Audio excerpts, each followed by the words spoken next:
Okay, so we talk about Gallagher's model of motor development. There are other models that support fundamental movement skill. The main, and hopefully you'll see from these models in a minute, is that if we follow these models, the focus of these models is to develop not necessarily elite athletes, but it's to develop good health and what we call lifelong physical activity. So if we can get movement competence right in young children, fundamental movement skill development right, and we get it right in early childhood, and progressively and sequentially kids develop these movement patterns, then this can have a significant influence on physical activity, lifelong physical development later on in life. So some basic models I'm going to talk about. There are other models out there, but these are the main ones that probably get those messages across. So this one is called Mountains of Motor Development by Clark and Metcalf.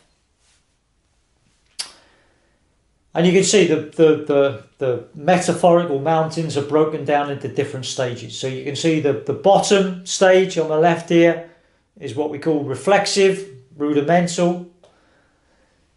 Then as you move up, you progressively develop the fundamental motor patterns or movement patterns. And they gradually get more complex. Once you get to the top of the mountain, you've got to that skillful level of performance. So we talked about it earlier. So it's probably those advanced movement skill patterns. The ability to do a layup in a game. The ability to perform a smash shot in a badminton match. Because you've built up all of the sequential and progressive stages. Now, if we think of young children, well, what happens if they miss that fundamental movement skill stage and they go straight in at the more advanced level? What's the impact going to be on a young child's development? So mountains of motor development, it's quite self-explanatory. It's like a building. It's like a pyramid. You're progressively putting all these blocks in place to build up your pyramid. If you miss a stage or you miss an aspect of a stage, then the foundations of your pyramid are not going to be that strong, particularly at the bottom layer level. So it's important that coaches, teachers, we sequentially and progressively develop these fundamental movements. It's just another way of explaining it. Like I've just said, if you think of it as a pyramid, we're trying to get the blocks at the bottom, get the foundations, get the base correct. And if we get the base correct, we can gradually build on each subsequent layer. However, if we go straight to the context specific level there, or the skillful level, and we miss out some stages because we think we've got a really good performer, well, are we pushing that kid too quickly too soon? And are we going to expect too much of them? And are we going to miss out things that might predispose them to injury or dropout later on in life?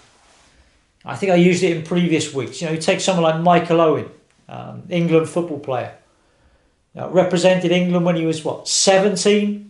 Playing in a World Cup at 17, scored the goal against Argentina that probably everyone remembers. But you think of the length of his career, I mean, he probably peaked at about early 20s. And yet he should still be playing in his early 30s. And what did he retire at? Late 20s? But he reached his peak probably at 22, 23 and didn't really progress beyond that. When he was at Manchester United, wasn't he? He was at Stoke, Newcastle. He probably wasted years there. Now, was that because he was pushed too soon, too quickly, and he missed out some of these key stages of development? And I can give you numerous stories of, I used to run 800 meters, and I always remember when I was 14, 15, I used to run against a lad from Wigan, a guy called Paul Burgess. 15 years of age or 14 years of age, he was running 1 minute 51 for the 800 meters. You know, so you think of 800 meters, 151, you're running, think of 400 meters. He was running 2 400 meters back to back without a break of 55 seconds. Now, if I ask you guys to go and run 400 meters now, I think probably very few of us would be able to run 1 400 meter flat out in less than 70 seconds. And at 14 years of age, he was doing 2 back to back in 55 seconds. At the time, the world record for the 800 meters was only 1 minute 43. So at 14 years of age, he was 8 seconds off the world record.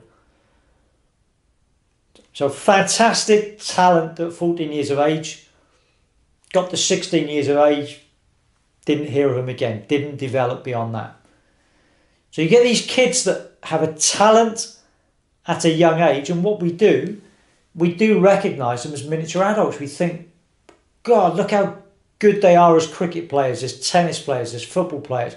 Right, we need to push them. We need to get them into a club. We need to push them on. We need to push them up an age group.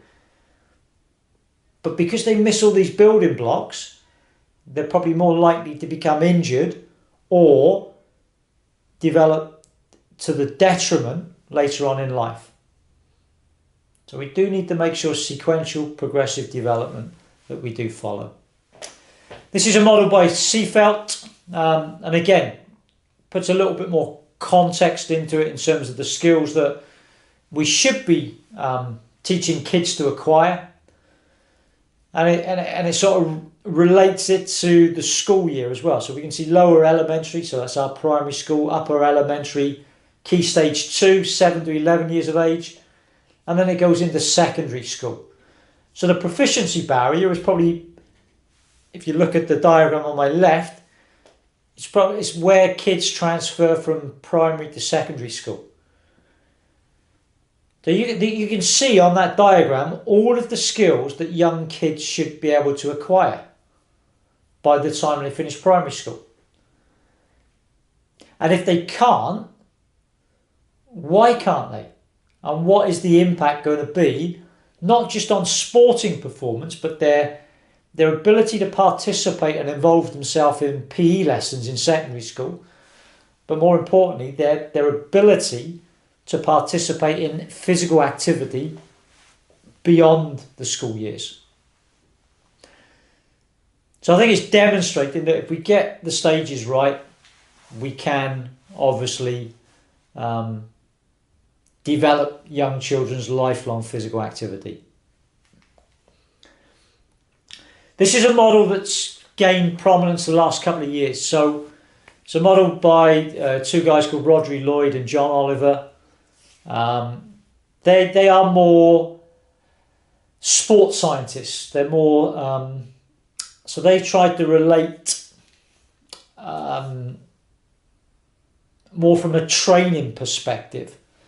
So they're sort of suggesting with young children that in terms of components of fitness, and what I mean by component of fitness, it's things like speed, agility, balance, strength, power.